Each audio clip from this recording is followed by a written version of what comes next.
नमस्कार, मेरा नाम है अमिताभ और दृष्टि आईएएस की इस नई वीडियो में स्वागत है आपका। केंद्र सरकार ने चुनाव संचालन नियम 1961 के नियम 93(2)(a) में संशोधन किया है। वास्तव में यह संशोधन इलेक्शन कमीशन की सिफारिश पर विधि व न्याय मंत्रालय के द्वारा किया गया है। इसके पक्ष में यह तर्क दिया जा रहा है कि मतदाता के गोपनीयता की सुरक्षा के लिहाज से यह आवश्यक कदम था। वहीं दूसरी तरफ विपक्षी पार्टियों के द्वारा इस पर सवाल भी उठाया जा रहा है कि चुनाव प्रक्रिया में जो पारदर्शिता है वो कहीं ना कहीं इससे प्रभावित हो रही है। ऐसे में आज की इस वीडियो के माध्यम से हम समझने की कोशिश करेंगे कि वास्तव में ये पूरा का पूरा संशोधन क्या है, इस संशोधन को किए जाने के पीछे वो कौन से मुख्य कारण है। तो आइए शुरू करते हैं आज के इस वीडियो को। चुनावी नियमों में क्या हुए बदलाव, इसी को हम समझेंगे और इस पर क्यों सवाल उठ रहे हैं उस पक्ष को भी हम समझने की कोशिश करेंगे। इससे पहले हम चर्चा की शुरुआत करें, आपको बता दें कि आज के हमारे चर्चा के वो बिंदु कौन से होंगे। बात हमने खबर की कि चर्चा में क्यों है, चर्चा में इसीलिए है क्योंकि जो चुनावी प्रक्रिया है उसकी पारदर्शिता है, उस पारदर्शिता को कम करने की वजह से इस पर सवाल खड़े किए जा रहे हैं। क्योंकि इन बदलावों को विपक्षी पार्टियों द्वारा उस पर कुछ सवाल उठाए जा रहे हैं कि इससे एक प्रकार की पारदर्शिता का हम कह सकते हैं कि सवाल के कटघरे में या घेरे में वो खड़ी होती है। अब अगर बात करें तो जो निर्वाचन संचालन नियम 1961 है, वास्तव में ये नियमों का एक समूह है। इसमें कुछ ऐसे नियम हैं, ऐसे नियमों का समूह है जो कि जन प्रतिनिधित्व अधिनियम के अनुसार जो चुनाव की प्रक्रिया होती है उसको संपन्न कराने के संबंध में इसमें कुछ प्रोविजंस दिए गए हैं। इस वजह से ये चर्चा में है। क्या था पूर्व का नियम, बिना उसको जाने हम संशोधन को नहीं समझ पाएंगे। तो पहले हम पूर्व का नियम क्या था उसको देखेंगे, उसमें क्या संशोधन किया गया उसको हम जानेंगे, साथ साथ इस बदलाव के पीछे के क्या वो मुख्य कारण है, उन कारणों पर भी एक दृष्टि डालेंगे। अंत में हम ये भी देखेंगे इसका विरोध क्यों किया जा रहा है और एक अभ्यास प्रश्न होगा, इसकी जिम्मेदारी हमेशा की तरह आप पर हम छोड़ेंगे। इससे पहले की चर्चा की शुरुआत करें, आपको बता दें कि सामान्य अध्ययन के प्रश्न पत्र 2 से जोड़ के इस खंड को आप देख सकते हैं। चर्चा की अगर बात करें तो खबर की बात कर लेते हैं। Why are activist opposing election commissions rule amendment. अब इसका विरोध क्यों हो रहा है इसी को हम समझने की कोशिश करेंगे। तो केंद्र सरकार ने चुनाव संचालन नियम 1961 के 93 के एक विशेष क्लास में, नियम 93 का 2A वो क्लास था जिसमें कि संशोधन किया गया है और यह संशोधन विधि व न्याय मंत्रालय द्वारा भारत के चुनाव आयोग की सिफारिश पर किया गया है। अब इसी पर सवाल खड़ा हो रहा है, तो इस प्रक्रिया को समझेंगे। इससे पहले कि हम अपने मुख्य बिंदु पर आए, आपके लिए यह सूचना है कि अब दृष्टि आईएएस मुखर्जी नगर की क्लासेस नोएडा शिफ्ट हो चुकी हैं और IAS foundation prelims mains course में जो पहला ऑफलाइन बैच है हिंदी माध्यम और अंग्रेजी माध्यम का, उसमें एडमिशन प्रारंभ हो चुका है। इस दिए गए नंबर पर 8750187501 पर आप विस्तार से जानकारी हासिल कर सकते हैं। साथ ही संभव 2025 हमारा वो कार्यक्रम जिसमें आपको 10 दैनिक प्रीलिम्स अभ्यास प्रश्न, सामान्य अध्ययन समसामयिक विषयों की संपूर्ण कवरेज और वास्तविक समय रैंकिंग, 2 मेंस के अभ्यास प्रश्न और विगत वर्षों के जो प्रश्न है पीवाईक्यू है उनके गहन विश्लेषण के आधार पर इसको तैयार किया गया है। इस कंटेंट का आप लाभ उठा के अपनी परीक्षा की राह को आसान बना सकते हैं। तो संभव 2025 से आप जुड़े। यूपीएससी जीएस फाउंडेशन बैच की बात कर लें तो प्रयागराज में 2 जनवरी को प्रारंभ हो रहा है नया बैच। हिंदी माध्यम का बैच शाम 6 बजे, इंग्लिश मीडियम का 5:30 बजे से। वहीं करोलबाग हिंदी माध्यम का बैच 7 जनवरी 11:30 बजे से। नोएडा की बात करें तो 16 जनवरी को सुबह 11:30 बजे से हिंदी माध्यम का बैच प्रारंभ हो रहा है। अब देखिए, सबसे पहले समझते हैं क्या था पूर्व नियम। उस नियम को जाने बिना हम ये नहीं समझ पाएंगे कि वास्तव में वो बदलाव क्या है।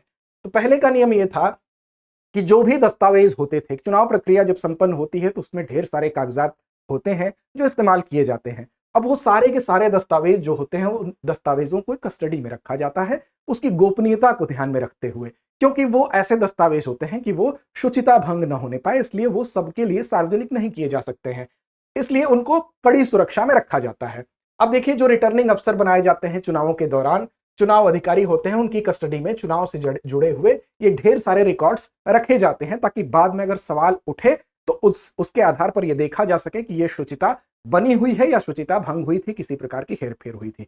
इसलिए इन रिकॉर्ड्स को रखा जाना जरूरी होता है, चाहे वो बैलेट पेपर की जानकारी हो जिसमें कि वैध अवैध उपयोग नहीं हुए बैलेट पेपर सभी सम्मिलित होते हैं। आप जानते हैं कहीं भी जब वोटिंग होती है तो शुरुआत में उसको चेक करने के लिए कुछ ऐसे ही रॉन्ग वोटिंग भी होती है, तो वो भी एक रिकॉर्ड ही होता है, उसको भी रखा जाता है सुरक्षित।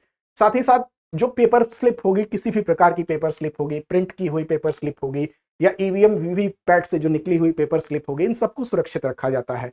साथ ही साथ मतदाता सूची की जो चिन्हित प्रतियां होती हैं, आप देखे हैं कि जब मतदान देने कोई भी व्यक्ति जाता है तो वहां पर मतदाता सूची के लिए जो मतदान दे लेते हैं उनको चिन्हित किया जाता है, तो उस सूची को भी सुरक्षित रखा जाता है।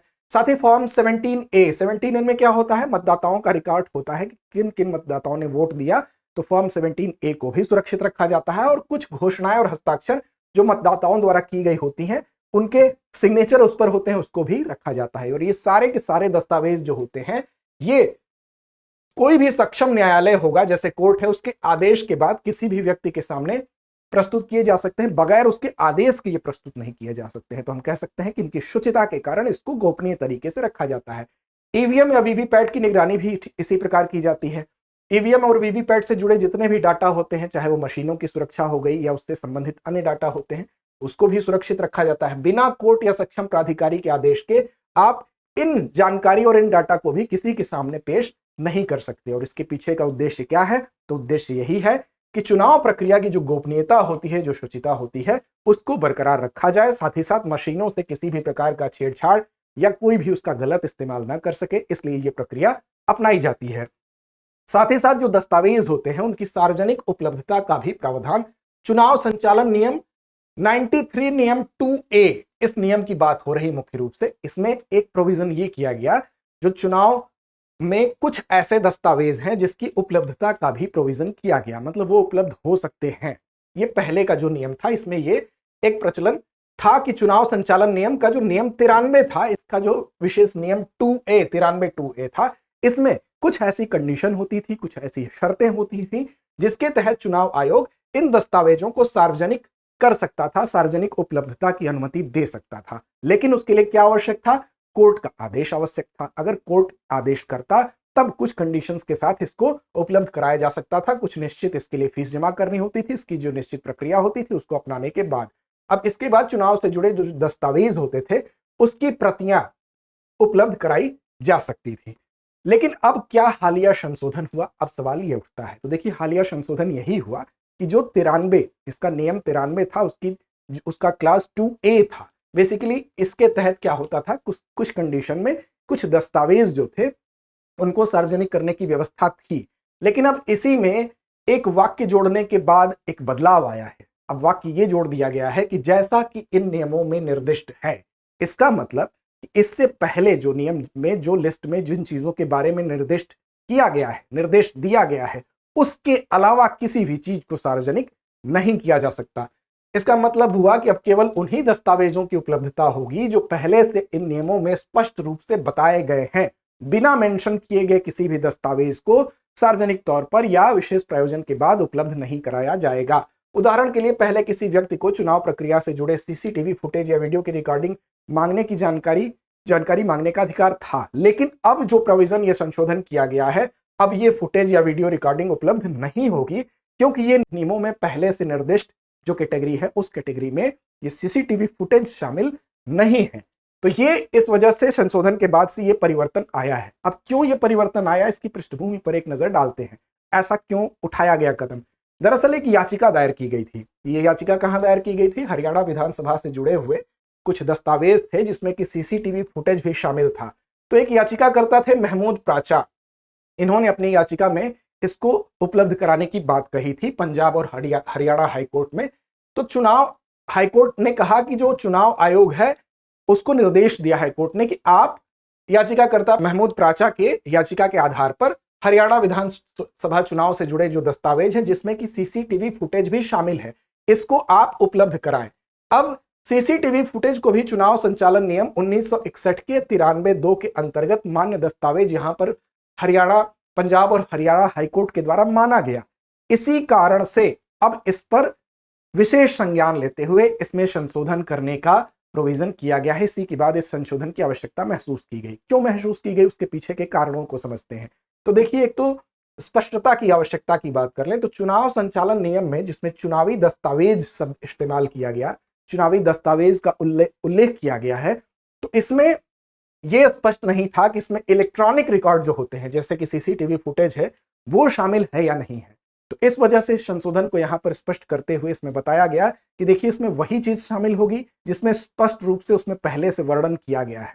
इसका मतलब 1961 का जो नियम है, नियम 93(2)(a) के तहत अब उसमें जो संशोधन कर दिया गया उसमें दस्तावेज के अंतर्गत वही चीजें शामिल होंगी जिनका पहले उसमें स्पष्ट रूप से वर्णन है, और उसमें इलेक्ट्रॉनिक रिकॉर्ड्स के बारे में स्पष्ट रूप से वर्णन कहीं नहीं है। इसलिए अब इनके फुटेज को उपलब्ध कराना यहां संभव नहीं होगा। क्यों ऐसा किया गया? क्योंकि जो पक्ष है उसका तर्क ये था कि गोपनीयता को बरकरार रखने के लिए ये जरूरी है, क्योंकि जो सीसीटीवी फुटेज है उसका इस्तेमाल वोटिंग की गोपनीयता को भंग करने में हो सकता है, क्योंकि कोई व्यक्ति जो मत डालने के लिए जाता है वो बहुत गोपनीय प्रक्रिया होती है, और उसकी सीसीटीवी फुटेज अगर किसी को उपलब्ध कराई जाती है तो आज की टेक्नोलॉजी में एआई का इस्तेमाल करके उस व्यक्ति की पहचान की जा सकती है, और किसी भी व्यक्ति की अगर पहचान हो गई तो वो चीज गोपनीय नहीं रह गई।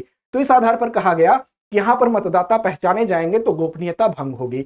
दूसरी बात यह कही गई कि जो संवेदनशील क्षेत्र हैं, जैसे एग्जाम्पल के तौर पर जम्मू कश्मीर का क्षेत्र हो गया या कोई नक्सलवाद से प्रभावित एरिया होगा, वहां पर अगर गोपनीयता और मतदाताओं की सुरक्षा बहुत ज्यादा महत्वपूर्ण हो जाती है, क्योंकि वहां पर मतदाता की पहचान होने पर उन मतदाताओं के जान के ऊपर भी खतरा होता है। तो इस लिहाज से उसकी सुरक्षा भी संकट के घेरे में आ सकती है। तो सीसीटीवी फुटेज साझा करने से मतदाताओं की जान अगर जोखिम में पड़ती है तो यह प्रक्रिया संवेदनशील क्षेत्रों की सुरक्षा के लिहाज से भी ठीक नहीं है।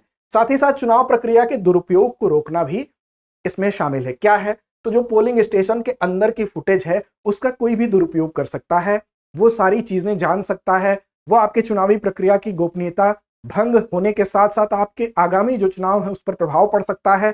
सुरक्षा के लिहाज से भी ठीक नहीं है, और इसे सुनिश्चित करने के लिए ये सारे कारण वो इकट्ठा होते हैं। इसके आधार पर यह नियम जो है उसमें संशोधन किया गया, जिसके अंतर्गत अब केवल निर्दिष्ट जो चीजें हैं उसी को दस्तावेज की श्रेणी में शामिल माना जाएगा। अब इसका विरोध क्यों हो रहा है? ये तो एक पक्ष हमने देखा, दूसरा पक्ष इसका विरोध करने वालों का भी एक पक्ष है।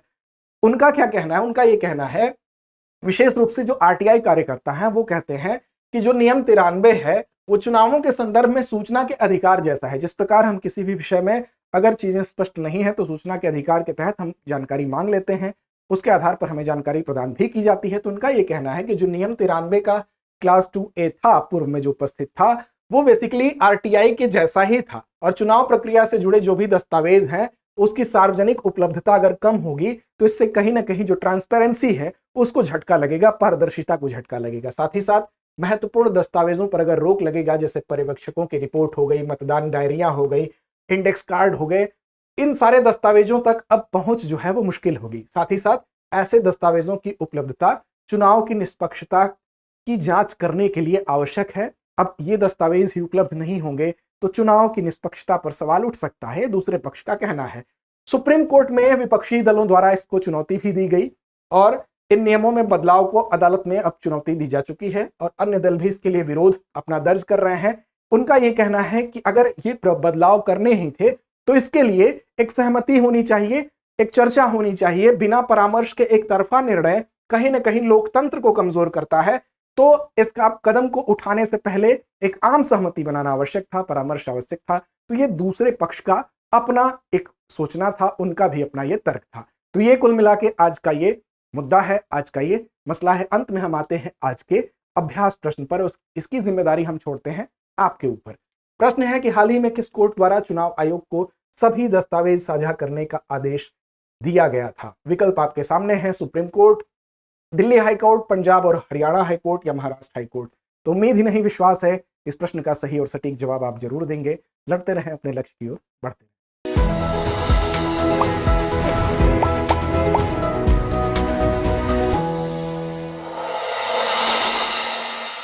डियर व्यूअर्स, अपने एग्जाम की तैयारी को और बेहतर करने के लिए हमारे चैनल को लाइक, शेयर और सब्सक्राइब करना न भूलें।